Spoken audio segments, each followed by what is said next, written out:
It's time to get unmasked. Please welcome your host, Pamela Elaine Nichols and Cheryl A.S. Hurley.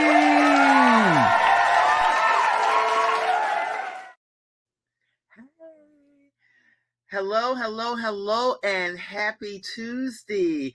I don't know what's going on. My partner was here and all of a sudden she's gone, but we're just going to go forth and we're going to do the welcome. Welcome to everyone to Unmasked Real Talk Live. This is a place where we get real about topics not often discussed openly. Each week on Unmasked Real Talk Live, we give you, our audience, an opportunity to share your thoughts and opinions about the topic that we unmask.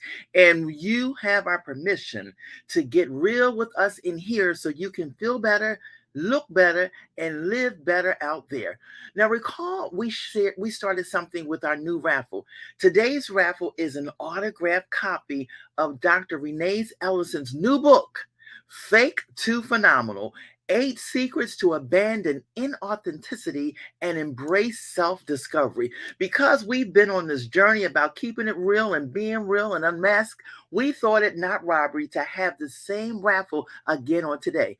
Now, this week's challenge is a fun Live Better challenge. The challenge is to write 5 words to describe your authentic self. On the survey, we asked you to complete. One of the suggestions was to invite guests, and guess what? We have another guest on today, but after not she, but he shares, again, we want you to identify 5 words that describe the authentic you. We want you to post your comments below as we unmask today's topic. Ask your questions so our special male guest, Minister Reginald S. Hurley, can join us in laser coaching you as we go along. So today, I'm going to introduce today's topic and our guest. First and foremost, if you know there's a similarity between the last name. My last name is Hurley and his last name is Hurley. And yes, it is my other half, Reginald S. Hurley, who's going to share with us today. And I just got to share a little bit about him before we have him come forth. He's the guy who always supports and encourages me in everything I do. And sometimes I'm having my girlfriend conversations and we might want to get a male perspective. And people will always say, Cheryl, ask your husband. And every time we would ask him, he would have such powerful words of wisdom. And we know that today he's going to impart to us, the audience. So again, Pam and I, just on maybe 2 weeks ago, we actually had a conversation. It was a hot one. And he happened to come into the space to ask the question. And we said, Pam said, let's ask Reg. Well, we asked Reg, and based upon that conversation, we were like, we need to have him come on the show. So today, we are so glad to have Reginald Hurley come with us today as we unmask the topic, Take the Mask Off so he can see you. Now, there's a quote from Bruce Lee that says, always be yourself, express yourself, have faith in yourself. Do not go out and look for a successful personality and duplicate it, but be who you are. So I want to introduce to our audience, Minister Reginald Hurley, who's going to talk to us a few moments about this topic. Welcome, welcome, welcome, Minister Hurley. Hey. It's all yours. Hey. Good morning, good morning, good morning. I want to tell everyone to be happy, be resilient, and be encouraged, first of all. Yes. See, God wants us to be fruitful in our living. Mm-hmm. And many of us fall back on who we're not or try to be someone that we're not. But God has expressly made you the way that you are so you can be who you are. So, Minister Hurley, can I pause right there, because I know our viewers have some questions that are coming up from them, and we want you to put your questions and your comments in the chat. But when I thought about the quote that we read from Bruce Lee and what you just said, it sounds like, so we don't have to add anything, do anything, be anything, just be who we are in its authenticity. Is that what you're saying, my brother? Yep. I'm saying authenticity is the catalyst that our Creator gave us Okay. to change what our reality is. Okay. Every moment that we stand and say who we are, and then we do something else, our creator is not pleased with that, and neither is the universe itself. Mm. See, because we are indeed the crafters of our own reality. So when we craft our realities, we craft other people's realities. What a person sees is what you have given them in displaying yourself, your Mm-hmm. spirit to the world. So if I was homeless and I was destitute, that's what I would show. And the only way that I could change is by not thinking that I'm homeless and destitute. And I'm not going to do a bunch of scripture, but I can. Uh, this, we just want you to talk and keep it real, which is what you're doing. okay. And when we think about your topic, which you said, take the mask off so we can see you, we want you to unpack that for us. Because we're talking about the authentic. We want you to open that up. Take the mask off so he can see you. So what is the mask? What is the mask that you, from a male perspective, feel that we wear? Well, many times what happens is when we meet somebody, we meet the it's funny that you use the word mask, the masked up version of the person that we end up with. See,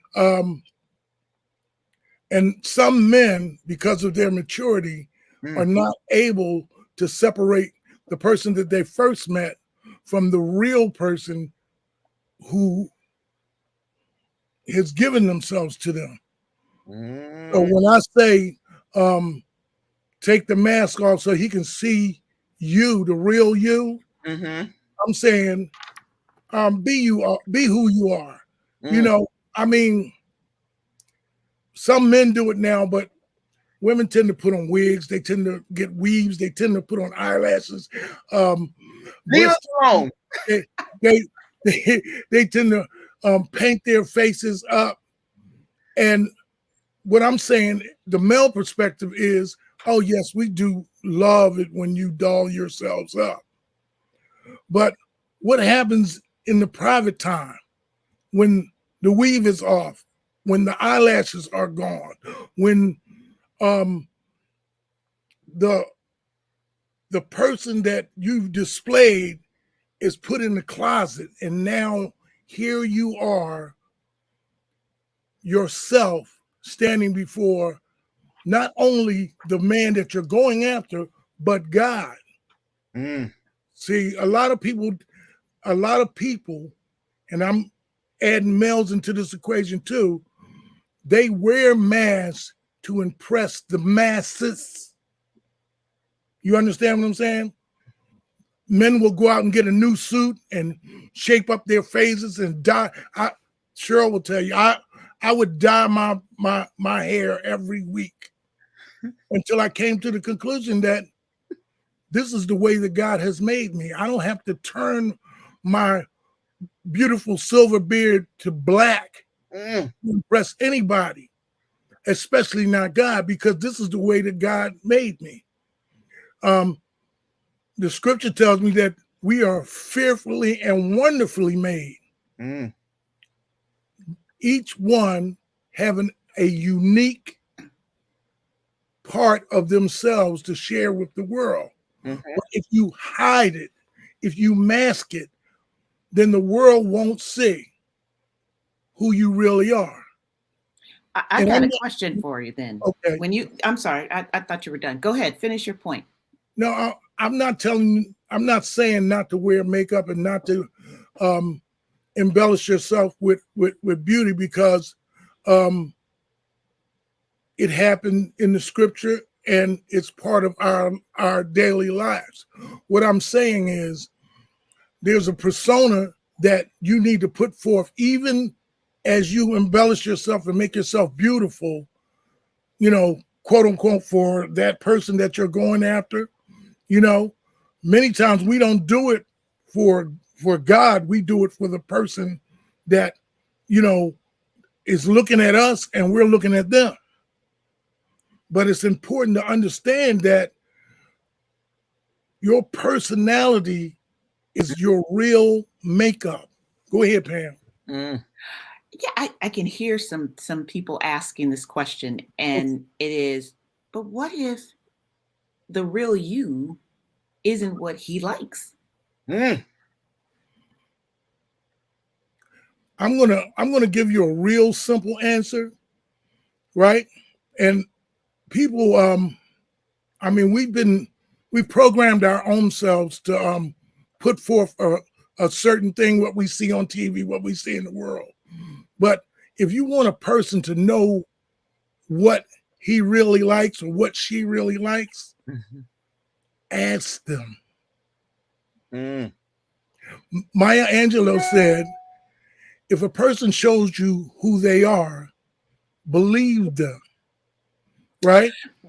Yeah, but I guess I'm asking if we're talking about being your authentic self and Mhm. allowing him to see the real you.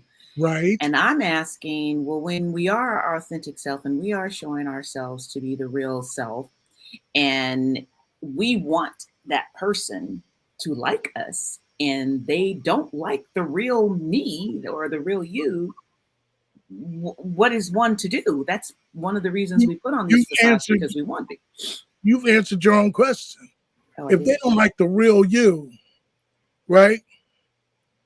Um, just as a friend of ours has just written a book, you have to move from fake to phenomenal. Mm. No, see, once you start displaying your aura, your existence as who you are, who you really are, those people that like who you really are will gravitate to you. You Mhm. understand what I'm saying? Hmm. Yeah. Um, so you have to let those people who really like you, I like that phrasing, gravitate to you. If you show them, right, um, the scripture tells me if you want to make friends, you must first show yourself friendly, right? Mhm.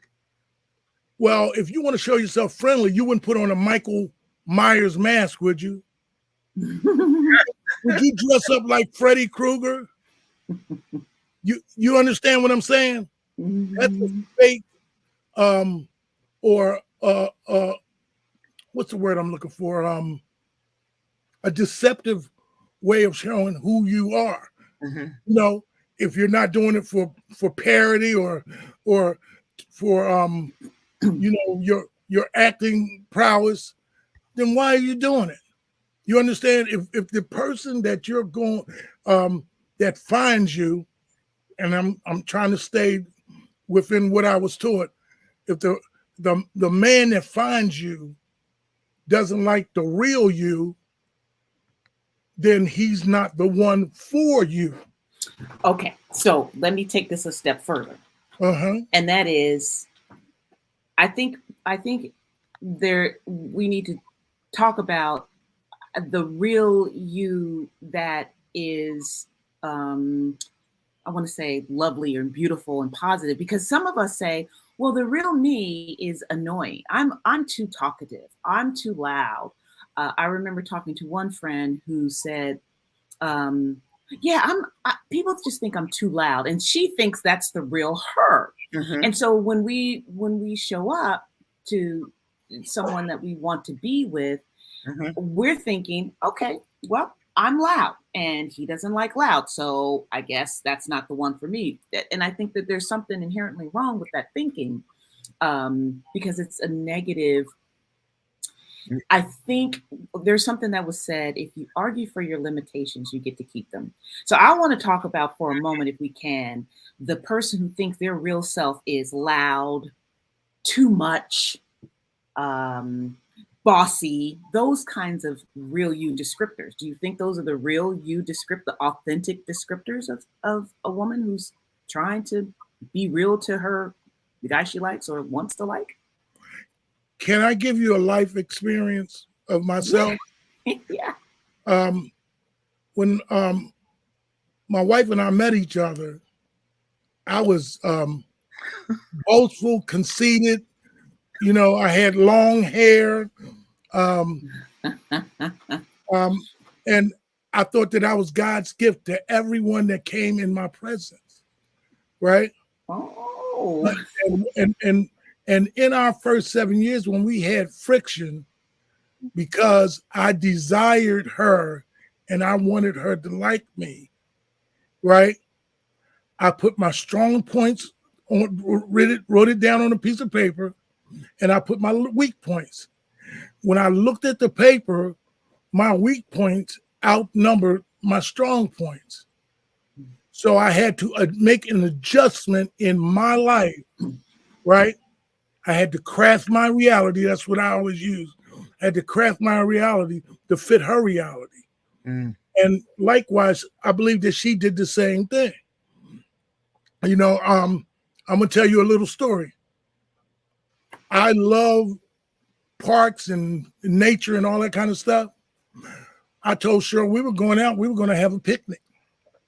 So I took her to a park. I got a blanket and a picnic basket, and then I looked over at her, and she was miserable. Right? And I thought I was doing the right thing. She told me, and see, this answers your question. She told me, she said, I'm a city girl.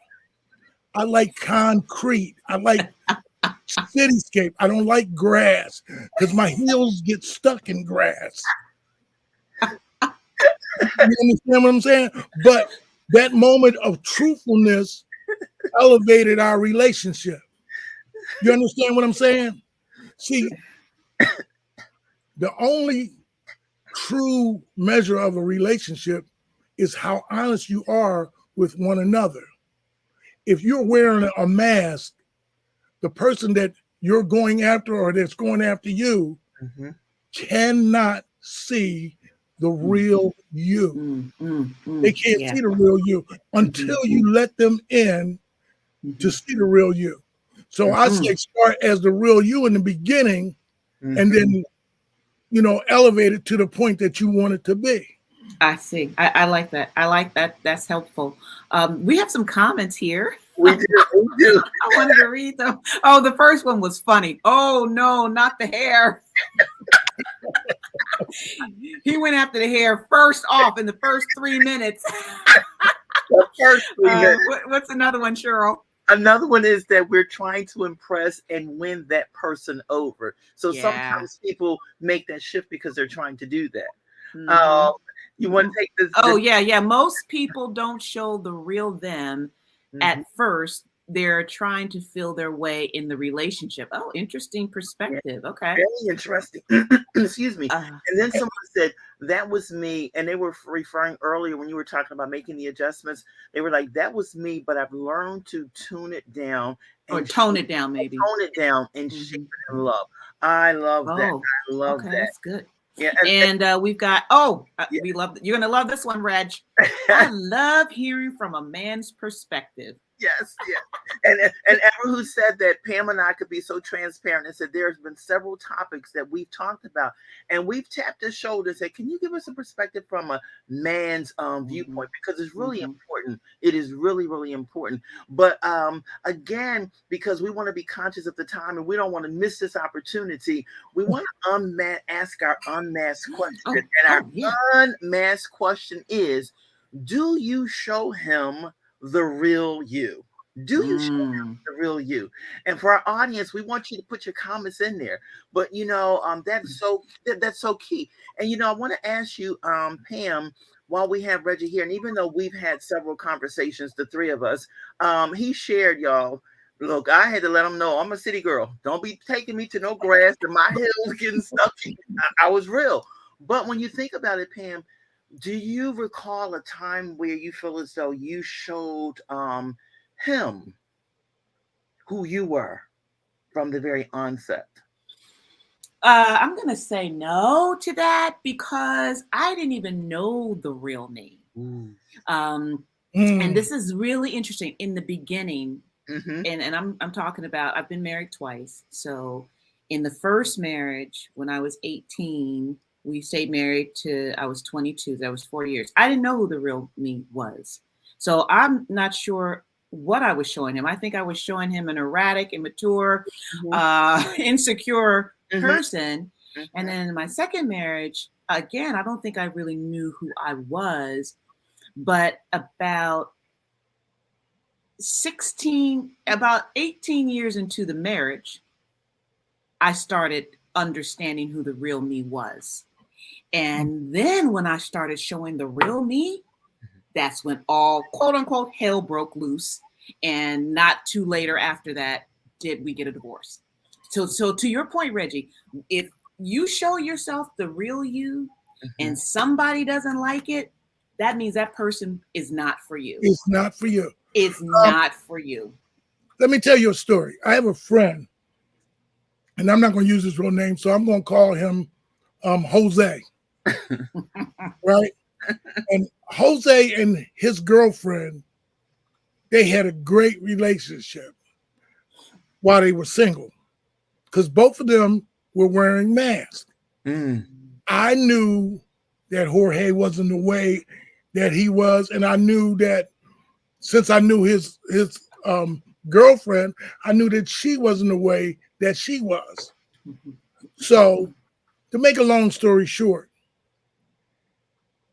they got married, they had 3 kids, and all of a sudden she decided after 3 kids to show him who she really was. Well, he detested her. And his whole being told he came truthful as you can be. He said, "You are not the person that we first got together with." I've heard that. You know, he said, "You have changed into something else, and I don't like it." And he told her. Oh, so, my goodness. Long story short, they ended up getting a divorce. All I'm saying is, and this goes out to all the women, if your hair is short, if you believe that your hair is not the way that most of these ladies out here believe that their hair should look, then it's your prerogative to change it. But if you want to find someone that likes you for who you are, take what you have and make it look good to yourself. First. Right? Make it look good to yourself first. And I used to have a phone message that said, "Believe in yourself." Right? For this is the mandate that God has given each of us. Right? Not only to believe in him, but to believe in yourself. Right? Believing in yourself entails, well, the man upstairs says that I'm fearfully and wonderfully made, so I must look good. One of my first girlfriends, when we were like 15 and 16, most people said that she was ugly. You know, she was dark-skinned, she was cross-eyed, right? But she loved herself the way she was. Wow. I ran into her lately. She got 5 kids. She got a man that adores her. And to him, she's the most beautiful woman that he ever met. He's happy. Yeah. You see what I'm saying? But she never changed who she was. Wow. And I heard one of you say earlier, she was patient enough to let a man find her. That's powerful. That is so powerful, Reg. What we have to do, because our producer she's on point. She just let us know we got a few minutes. And while we want to continue this conversation, and we might have to have you come back to kind of continue the discussion, we need to wrap up with your 3 takeaways so we can do our raffle. So can you give our audience your 3 takeaways that you shared with us? Well, first of all, I have to put this in here. I know this is what I tell you, but the first thing that a man wants is he wants to, a person or any person, they want them to be faithful.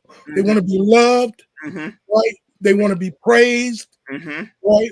They want peace, right? And two other ingredients that are so important that most people fall short on. One of them is forgiveness, and the other one is accepting who your mate is. Wow. I think that's the only takeaway we're going to be able to hold, because in 2 minutes we've got to hang up the show. Reggie, that takeaway alone was enough for 3 solid ones. So let's hit the raffle right now and see what people get. Yes. All right, producer, take it away. Oh, somebody said they bring your hubby to the next one. Ooh! Yes. Yeah.